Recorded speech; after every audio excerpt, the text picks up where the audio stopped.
예, 오늘 말씀의 제목을 철저한 계약 실행의 이유라고 이렇게 제목을 붙였습니다. 이렇게 제목을 붙인 이유, 여러분들도 말씀을 질문 올리기 위해서 말씀을 보고 묵상을 하지만 저도 당연히 여러분에게 이 말씀을 가르치기 위해서 묵상을 하겠죠. 그렇게 봤을 때 제가 바라보는 포인트가 여러분이 가르쳐주고 싶은 포인트가 이것이기 때문입니다. 오늘 본문을 보면 예수님께서 스스로 이 십자가의 길을 거부하지 않으시고 이렇게 스스로가 두 번이나 강조하면서 들어가시는 것을, 그 길로 가시는 것을 볼 수가 있습니다. 그래서 저는 이 점에 좀 많이 주목을 했습니다. 왜냐하면 성경은 예수님이 왜 그리스도이신가 하는 것에 초점을 맞추고 있기 때문입니다. 그리고 기독교가 말 그대로 그리스도라는 뜻이, 기독이라는 말이 그리스도교라는 뜻이 예수님이 하나님이시다라는 것을 드러내는 종교이기 때문입니다. 그래서 우리는 예수님을 하나님으로 믿고 따르는 성도입니다. 그래서 예수님께서 세상의 우상과 어떻게 다른지, 예수님의 그 십자가의 은혜가 도대체 무엇인지를 정확하게 아는 것이 되게 중요하기 때문에 이런 질문을 했고, 또 제 스스로에게 이 본문을 보면서 이런 제목을 붙였습니다. 철저한 개혁 실행의 이유. 보시다시피 예수님은 당신이 태초 전부터 영원 전부터 하셨던 그 약속을, 계약을 철저하게 실행하시기 위해서 아무도 그 길을 가기를 원하지 않는데도 그냥 그 길을 걸어가셨습니다. 그리고 십자가의 길로 들어가십니다.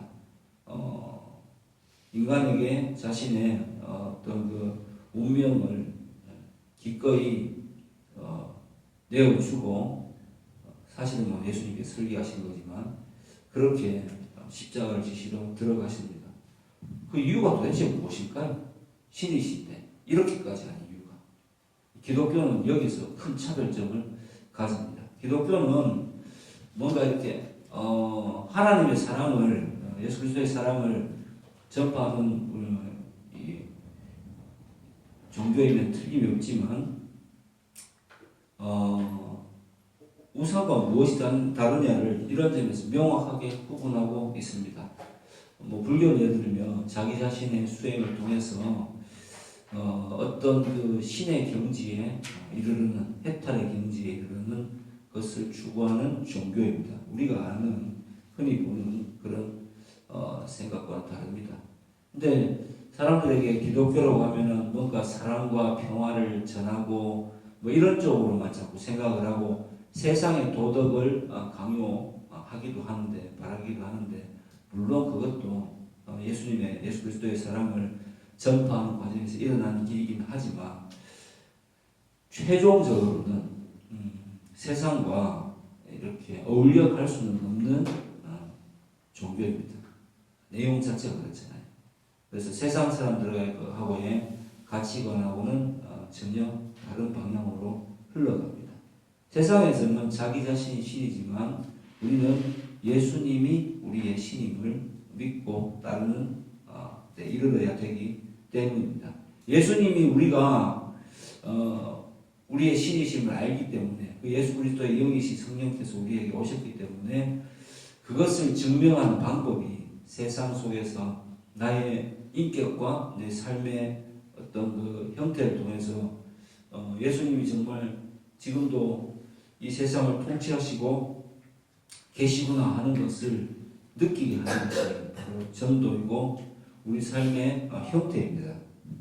그래서 예수님께서는 먼저 이 철저하게 세상 신과의 다른 점을 보여주시기 위해서 태초부터 행하셨던 그 약속을 죄에서 인간의 원죄, 자기 자신이 신이 되고자 하는 판단자가 되고자 하는 그 원죄에서 우리를 건지시기 위해서 태초에는 짐승을 죽여서 피해 제사를 드리게 하셨고 스스로 먼저 하셨죠. 하나님께서 그 가죽옷을 지어 입히실 때, 그리고 아브라함을 통해서 계약을 해주셨고 그 계약을 철저하게 이행하기 위해서 마침내 성육신 인간의 몸을 입으시고 이 땅에 오셨고 스스로가 제물이 되시기로 결정하셔서 그 피 흘림이 없으면 죄사함이 없다는 그 스스로에게 하신 약속을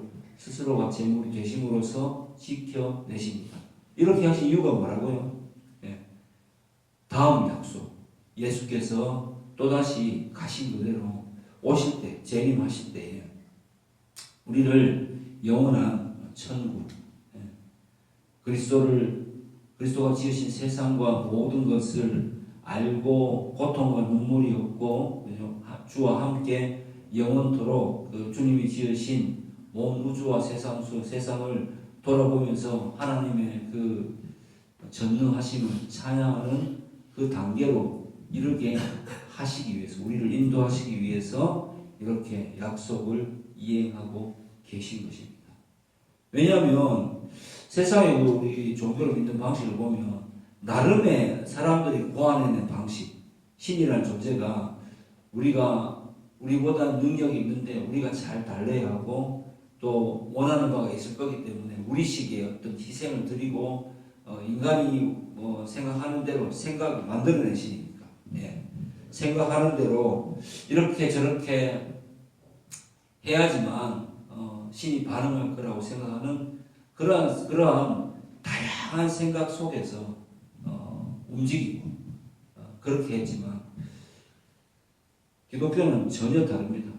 철저하게 그 계약사항을 글로 기록하게 하고, 그리고 이 성경에 보면은 부드럽고 좋은 이야기만 있는 것이 아니라 그 인간의 넘어짐과 또 하나님의 회복하심이 반복적으로 기록되면서 언약을 어떻게 이 계약을 이루어 가시는가를 마침내 끝까지 보여주고 그 약속의 성취를 구약에서 했던 약속의 성취, 옛 약속의 성취를 신약에서 보여주고 신약의 그 약속이 그리스도의 재림의 이 약속이 계약이 틀림없이 이루어질 것이라는 것을 철저하게 기록해 두었습니다. 누구를 위해서?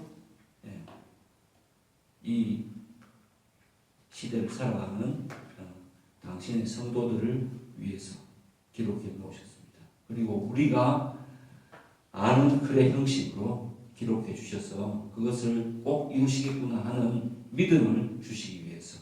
그래서 이 말씀이 하나님이라는 뜻이 그겁니다. 이 말씀을 또 믿어지게 해 주시려고 말씀을 가르치는 교사를 주셨고 또 말씀을 나누는 교회를 주셨고 그리고 그 말씀이 확실함을 증거하는 성령을 우리에게 보내주셔서 우리 마음 가운데 내주하게 하셨습니다. 그게 바로 예수님이 십자가를 지신 이유입니다. 얼마나 철저하고 든든합니까? 그런데 여기에 대한 믿음을 사실 가지고 우리가 신앙생활을 해나가는 거예요. 야, 정말 믿음만 하구나. 저절로 믿게 되었지만, 선물로서 믿음을 가지고 믿게 되었지만 진짜 무엇을 믿어야 될지 이렇게 흔들리는 게 아니라 철저하게 믿을 수 있도록 만들어주시고 인도하시는구나 라는 것이 기독교의 그 신이 우리를 인도하는, 예수 그리스도께서 우리를 인도하는 방식입니다. 이게 얼마나 대단한 건지 여러분 스스로 한번 사회생활 하시니까 잘 생각해 보시기 바랍니다. 우리가 스스로에게 뭐 약속하라고 서로 이야기를 하고 해도 나중에 법정에 가서 트러블이 생겼을 때 공방을 따질 때에는 계약서라는 것이 그죠? 뭐 어떤 각서라든지 그 계약서라든지 그 문서가 필요합니다. 그 문서대로만 판단합니다. 그리고 증거를 가지고 증거를 채택해서 그 증거가 효력이 있는지 없는지까지 따져서 그래서 철저하게 이 법적으로 다루게 됩니다. 그런데 그런 계약 사항을 우리가 이해할 수 있는 방식으로 철저하게 글로 기록하셔서 이것을 한 번도 스스로 어기지 않으시고 시행하고 계십니다. 그렇기 때문에 그 제자들 앞에서 승천하실 때에 가신 모습 그대로 오시리라 하는 약속을 이룰 것임을 우리가 믿을 수가 있습니다. 그게 바로 기독교의 핵심이요, 계약을 이토록 신실하게 이행하신 이유이기도 한 것입니다. 제가 하는 말이 좀 여러분 마음 가운데 좀 위로가 됩니까? 어떻습니까? 예. 제가 그냥 심플하게 이야기하니까 뭐 감정적으로는 와닿지 않겠지만 그런 것보다는 더 중요한 것이 이 말씀이 전 여러분의 마음속에서 계속 기억 속에서 남아서 점점 차오르기를 충만하기를 주의 축복합니다. 이게 탁 차오를 때에 어떤 상황에서 흔들리지 않고 내가 무엇을 믿고 있는지 알고 어디로 나가야 될지를 알기 때문에 의심이 생기지를 않습니다. 사실 알 수 없는 것 투성이잖아요. 하지만 분명한 것은 그 모든 그 인생에 알 수 없는 우리가 알 수 없는 정답들을 성경 속에 기록해 놨다는 것입니다. 그게 무엇입니까? 그리스도의 주권, 하나님께서 우리를 다스리신다, 우리를 지으셨다, 통치하신다. 지금도 온 세상의 온 우주의 운행 질서와 모든 것들은 하나님의 철저한 계획 아래에서 움직여지고 있다. 그래서 결국은 우리의 그 원죄 때문에 더럽혀졌던 이 세상도 예수님 재림하실 때에 완전한 회복이 이루어질 것이다 라는 것을 믿을 수가 있게 되는 것입니다. 그래서 믿음이 되게 중요한 겁니다. 그냥 막연하게 믿습니다 이게 아니에요. 철저하게 내용이 있고 근거가 있어서 믿게 되는 것입니다.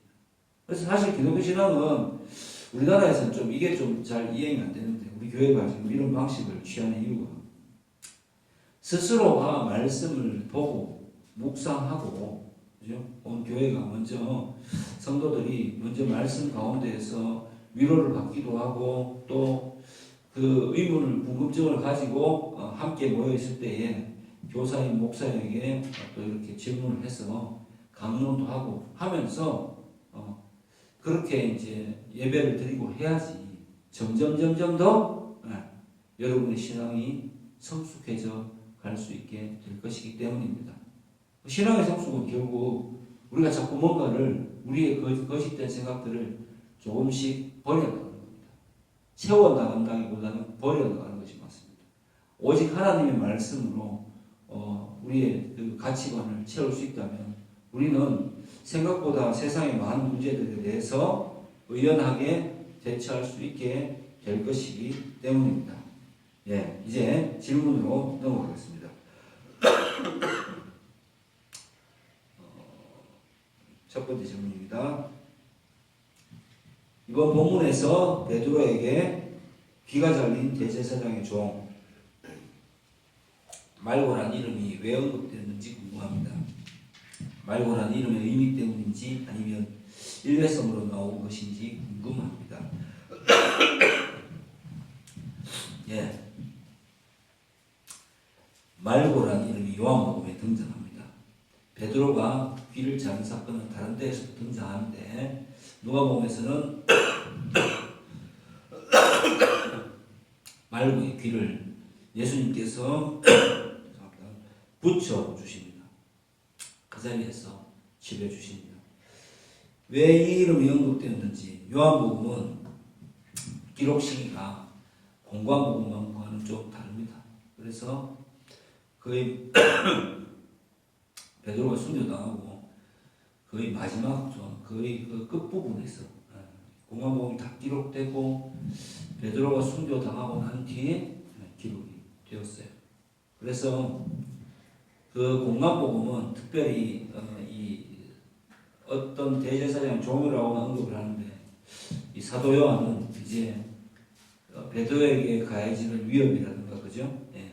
그 말고 대제사장이 보낸 그 종을 칼로 해했으니까 예? 그 사건이 남아 있으니까 베드로를 끝까지 추적해서 뭐 어떻게 해야 된다는 위협에서 좀 건지기 위해서 이렇게 마지막에 기록을 했고, 또 사도 요한이 강조하고 싶었던 것은 이것이 역사적 사실이라는 것을 분명하게 해두기 위해서 말고란 이름을 언급했습니다.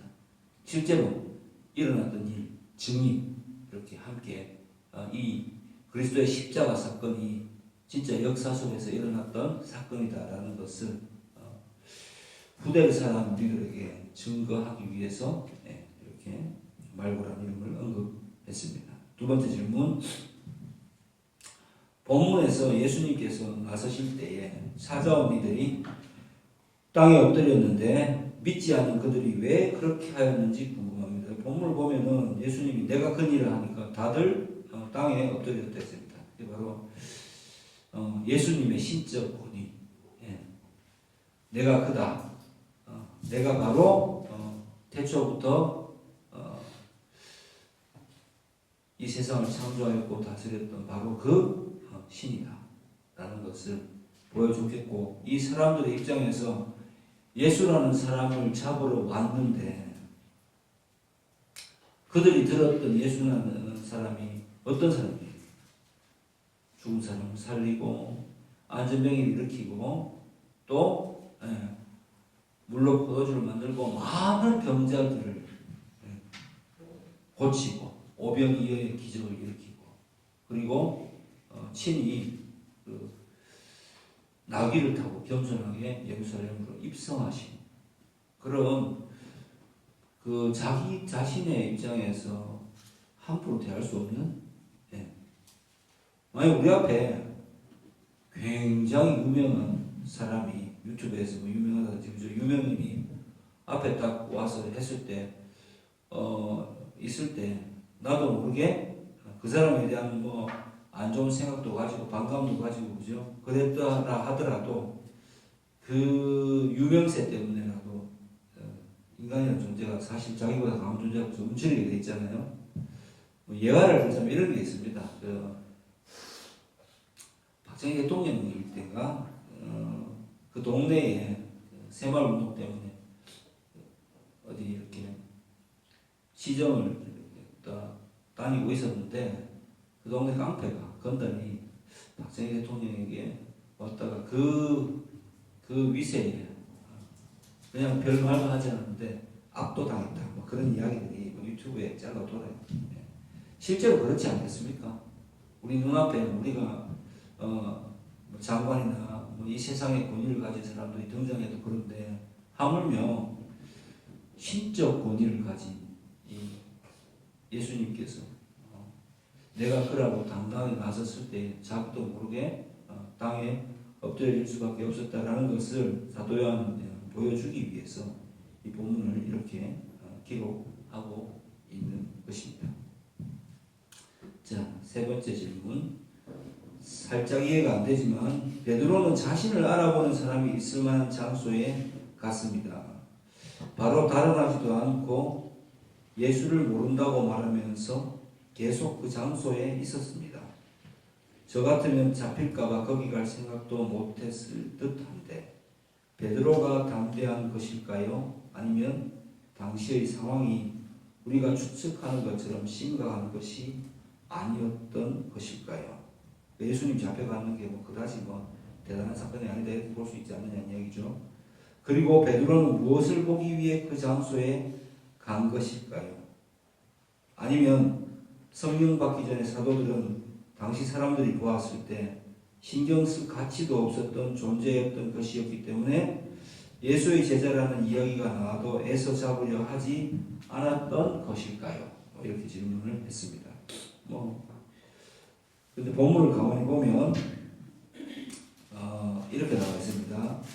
그 16절에 보면은 베드로는 문 밖에 서 있고 대제사장을 아는 그 다른 제자가, 이건 또 사도 요한이 가르치는 거라고 봅니다. 나가서 문 지키는 여자에게 말하여 베드로를 데리고 들어왔다 이렇게 되어 있습니다. 그러니까 사도 요한이 베드로를 데리고, 자기는 그 대제사장 사람을 아는 거예요. 그래서 문 밖에 있을 수 없는데 베드로를 데리고 들어옵니다. 베드로는 왜 그렇게 들어왔을까요?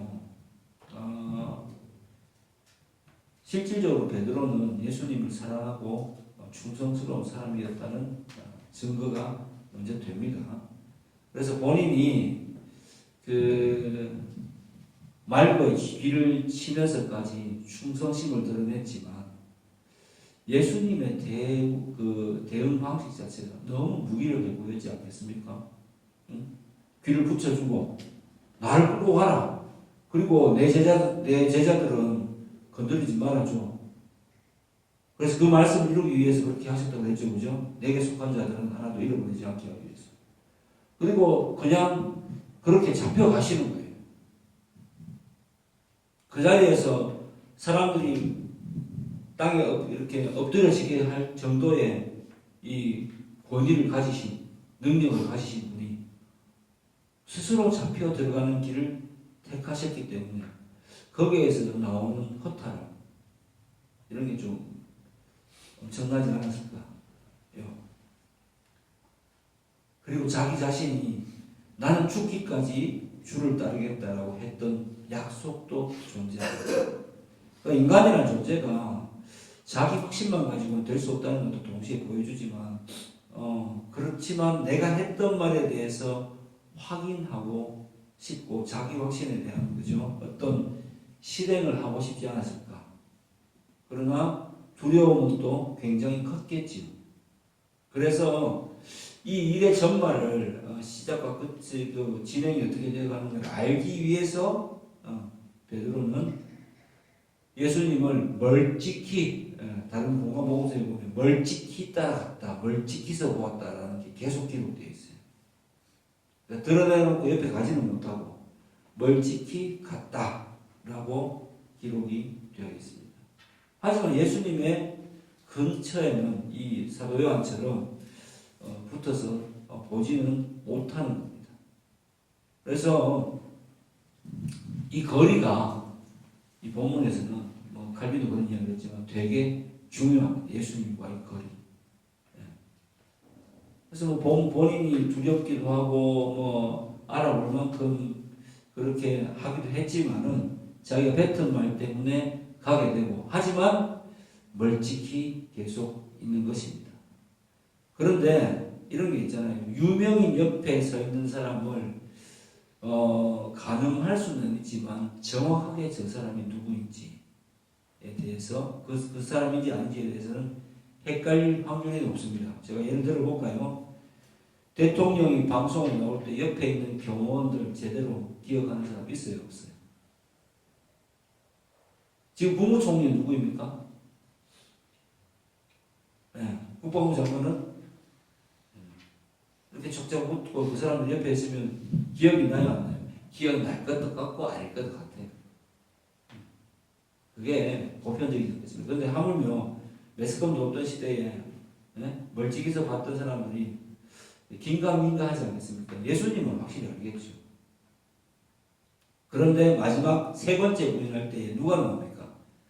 대제사장의 말고의 친척이 딱 나옵니다. 종인 말고의 친척이 딱 나옵니다. 그리고 내가 현장에 있었는데 너 맞잖아 이렇게 할 때에 닭이 3번 울었다고 되어 있습니다. 대답이 되겠죠. 그래서 유명하고 따른다는 것이 확실했지만 보편적으로 사람들의 그 기억 속에 확실하게 예수님 말고 확실하게 자리 잡지는 않았던 것 같다. 그렇지만 그렇다고 해서 완전히 기억이 없는 것도 아닌 상태. 그래서 특히 또 베드로는 말고의 귀를 치는 것을 그 친척이 봤고 예수님 붙여주는 거 봤으니까 칼을 든 자이고 내 친척이 칼을 쓴 자이니까 기억이 냈다. 이게 이제 정확할 것 같고, 실질적으로 사도들이 그 예루살렘 교회에서 성령 강림 사건이 있고 난 이후에는 사도들이 어떻게 행동합니까? 예수처럼 행동합니다. 예수님 제자니까 성령을 받고 성령 충만한 상태에서 예수가 그리스도라고 전파하는 것을 담대하게 그 당시에 모였던 사람들에게 이야기를 합니다. 그전에는 잘 알 수 있었을까요? 사람들이 잘 알 수 없었을 것입니다. 그 사람의 한 유명이 있는데 그 사람의 측근에 있던 사람들을 우리가 잘 기억합니까? 잘 기억하지 못합니다. 그 측근에 있던 사람들이 비로소 어떤 능력을 가지고 전면에 올라올 때야 비로소 기억을 하게 되죠. 그러니까 이 과정은 너무 자연스러운 과정이 아닌가 이렇게 보여줍니다. 베드로는 당연히 예수님이 어떻게 될지를 궁금해서 가셨겠죠. 도대체 어떻게 되는 거야 이 일이? 왜 이렇게 무기력하게 끌려가시는 거야? 왜 이런 길을 치니 가시는 거야? 라는 의구심 때문에 갔겠죠.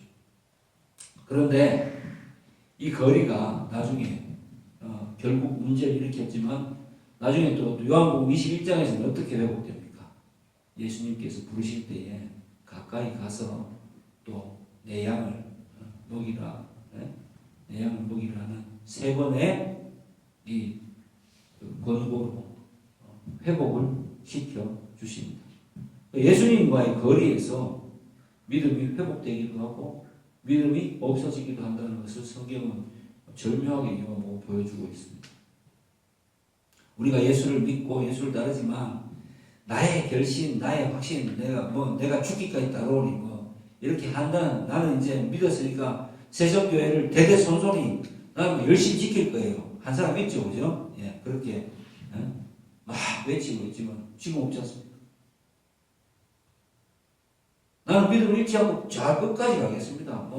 의리 이렇게 했던 사람 어디 있습니까? 그게 바로 자기 확신이 그다지 쓸모없다는, 신앙생활 쓸모없다는 걸 보여주는 겁니다. 저는 여러분들이 자기 확신, 내가 받았던 어떤 뭐라 그래야 됩니까?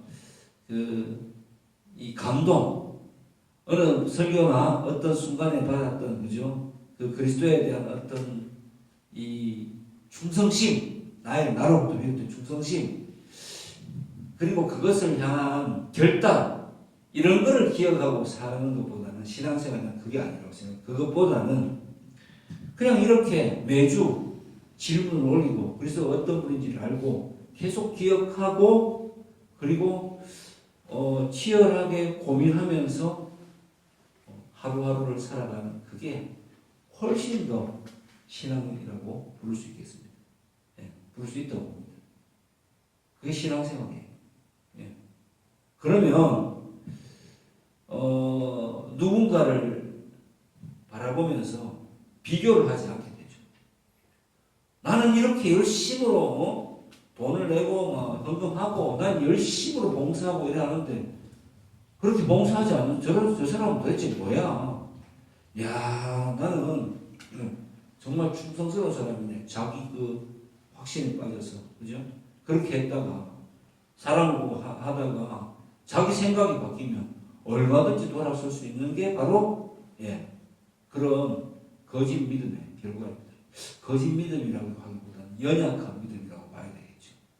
제가 함부로 속단할 수 없으니까요. 그 연약한 믿음이 회복되려면 뭐가 필요하냐면은 그리스도의 홀림이 필요합니다. 가까이 오게 하라. 그럼 지금 예수님을 지금 어떻게 가까이 할 수 있겠습니까?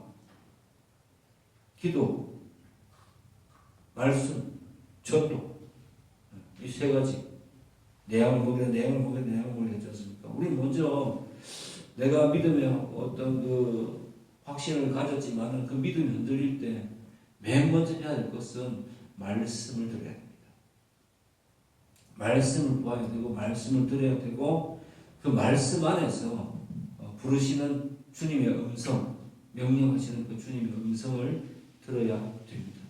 그 음성을 들을 때에 비로소 회복이 시작됩니다. 그리고 그 말씀을 붙들고 거짓된 자기의 마음을 앓으면서 기도해야 됩니다.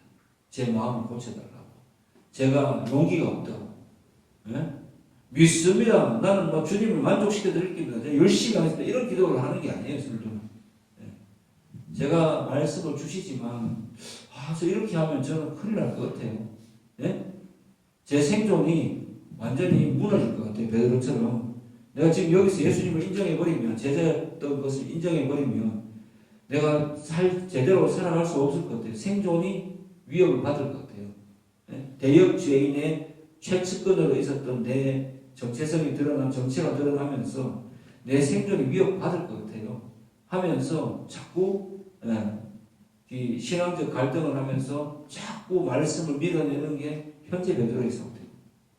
회복이 되면 기꺼이 그 부활하신 주님을 만나고 진짜 예수님은 온 세상을 통치하시는 분이구나. 내 생활을 주관하시는 분이구나 하면서 그 믿음을 가지고 주님 제 생각에는 안 될 거지만 주님께서 된다 하시니 주님 저 한번 해보겠습니다. 주님 저를 도와주세요. 주님 제가 어떻게 해야 될지 알려주세요. 이 방식으로는 도저히 안 될 것 같지만 제가 어떻게 먼저 또 저도 없는데 먼저 도와주고 또 저도 없는데 먼저 베풀고 먼저 시간을 내주고 이렇게 해가지고 정말 하나님 나라의 확장이 을 위해서 제가 쓰임받을 수 있을까요? 이런 생각을 하고 위기 상황이죠. 그런 상황에 있을 때 그렇지만 주님 제가 이 말씀대로 했을 때 이전에도 주의 말씀을 따랐을 때 인생이 완전히 나락갈 때 그죠? 주님 보통 우리를 부르시지 않습니까? 그때에 회복받은 경험이 있는데 분명히 그렇게 될 줄 믿습니다. 하지만 주님 저는 굉장히 불안합니다. 주님 저를 좀 도와주시고 성령으로 충만케 하셔서 이 말씀이 절대로 성취될 것이라는 그 믿음을 저에게 더해주세요. 이렇게 기도하면서 나아가게 될 때에 비로소 회복될 수 있을 것입니다. 그래서 거리는 굉장히 중요합니다. 다음 질문 19절에 대제사장이 이 교훈을 물어봤을 때에 왜 예수님께서 그냥 바로 대답해 주시지 않은 것인가요? 이 질문도 참 좋습니다. 이것은 법적 절차에 대한 위반을 안나스가 하고 있기 때문입니다. 원래 유대에서는 그 법정에 세우려고 하면은 증인이 있어야 되고 그 증인과 그리고 자신이 직접 그 피고인이 직접적으로 대답하지 않습니다. 주변 사람이 증언하는 것으로 이 사람의 죄를 물을 수가 있습니다. 그런데 안나스는 대제사장 가야바의 장인이고 자기가 제사장이긴 하지만 함부로 예수 그리스도를 사적으로 불러서 이렇게 이 뭐라 그래야 됩니까? 질의할 수 있는 그런 권위는 없습니다. 그 부분에 대해서 예수께서 말씀하시는 겁니다. 그래서 오히려 역전되죠. 네가 내가 그렇게 하지 않았던 비밀스러운 걸 지금 묻나 본데 네 어차피 안 믿을 거잖아. 그러니까 정인도 세우지 않고 나를 불렀어? 그러면 답답하면 네가 증인된 사람들한테 물어봐. 왜 법적 절차를 지키지 않고 여기에 부른 거야? 라고 말합니다. 그렇게 너무 당당하게 나오니까 옆에 있던 종이 예수님의 얼굴 어딜 때리기 위해서 손바닥으로 손으로 예수님을 때렸습니다. 그러니까 내가 지금 이렇게 말하는데 나를 내가 말을 잘못하지도 않았는데 잘못한 것을 증언하면 되지. 왜 나를 치느냐? 내가 바른 말을 했는데 네가 어찌하여 나를 때리느냐? 이렇게 말씀하시면서 이 법정이 되지 않는 그죠? 이 상황에 대해서 정당한 적법성을 주장하십니다. 그래서 이 말이 맞기 때문에 어떻게 합니까? 빌라도에게 넘겨주는 것입니다. 빌라도에 가서는 또 빌라도는 뭐 진리에 관심이 있었겠습니까?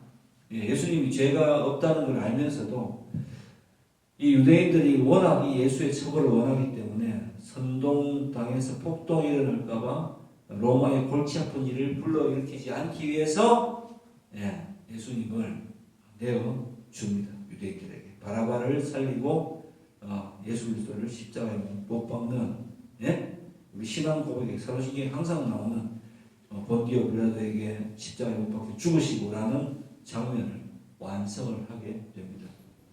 그리고 빌라도가 뒤에 보면 물어보잖아요. 진리가 뭐야? 이렇게 물어봅니다. 이게 당신이 유대인의 왕이라고 대답하셨는데 도대체 진리가 무엇입니까? 라고 물어보는 그 말이 아니라는 이야기입니다. 진리 그 단계에 있기는 해? 도대체 진리가 뭐야? 뭐 때문에 이렇게까지 하는 거야? 라고 이 로마인이 물어보는 것입니다. 그래서 대제사장이 아니라 안나스가 물어봤지만 적법하지 않기 때문에 대답을 하지 않으시는 것입니다.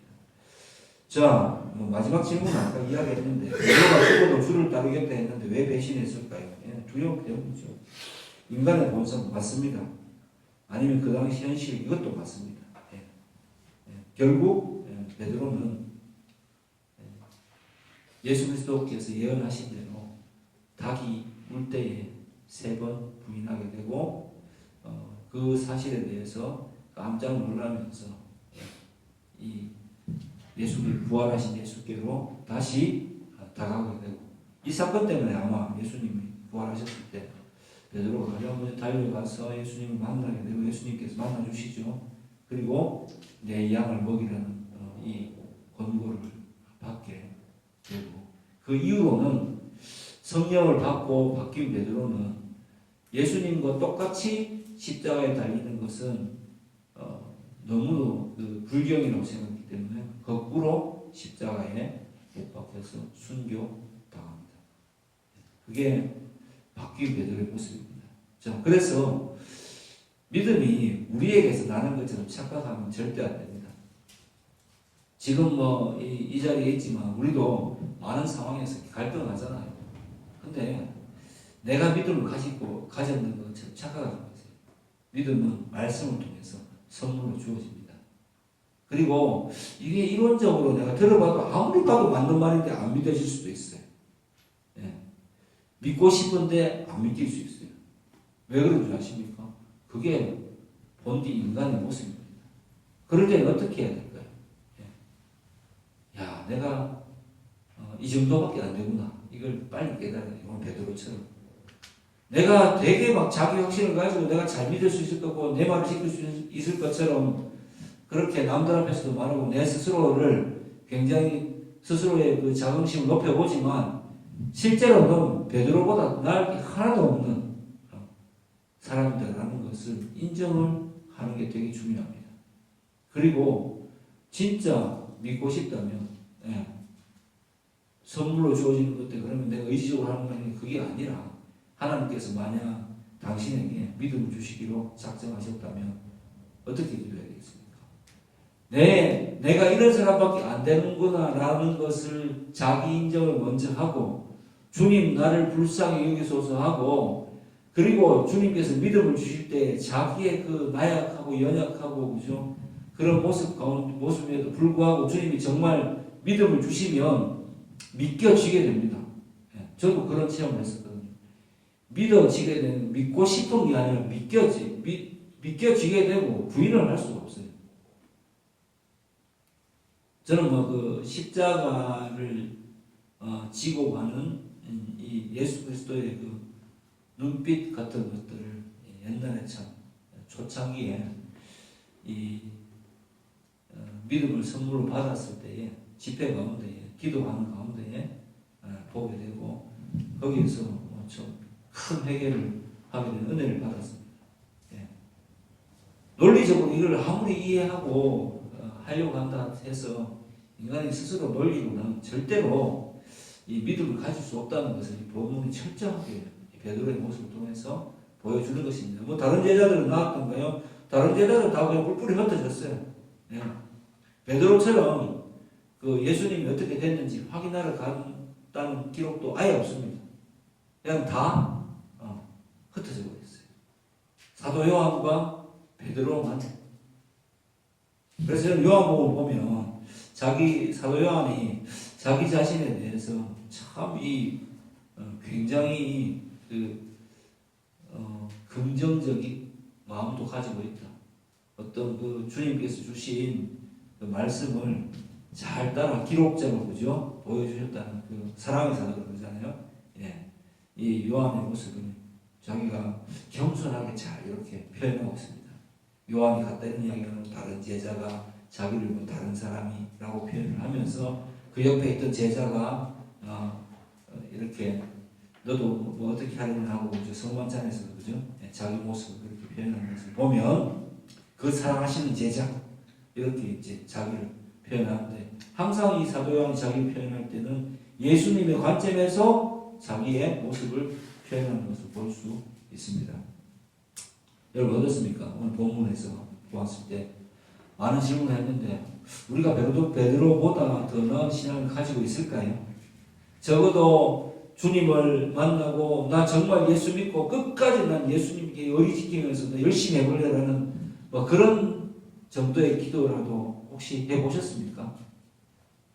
믿음 이런 거예요. 그렇게 했지만 잘 안 됐을 때 이것을 회복하기 위해서 몸부림치는 과정이 혹시라도 있었습니까? 그렇다면 괴로워하고 몸부림치고 이렇게 하기보다는 매일 말씀 보고 적어도 이 말씀에 대해서 고민을 가지고 이렇게 질문하고 주일날 그 말씀에 대한 해답을 듣고 자기 자신을 점검하고 그리고 매 순간 우리의 삶의 모든 순간에서 예수 그리스도가 살아계심이 드러나도록 인격을 그 그리스도의 인격이 그리스도의 그 신되심이 나의 인격을 통해서 드러날 수 있도록 나의 생활의 패턴을 통해서 드러날 수 있도록 일상에서 증거하는 저와 여러분 되기를 주의 이름으로 축복합니다. 기도하겠습니다. 하나님 아버지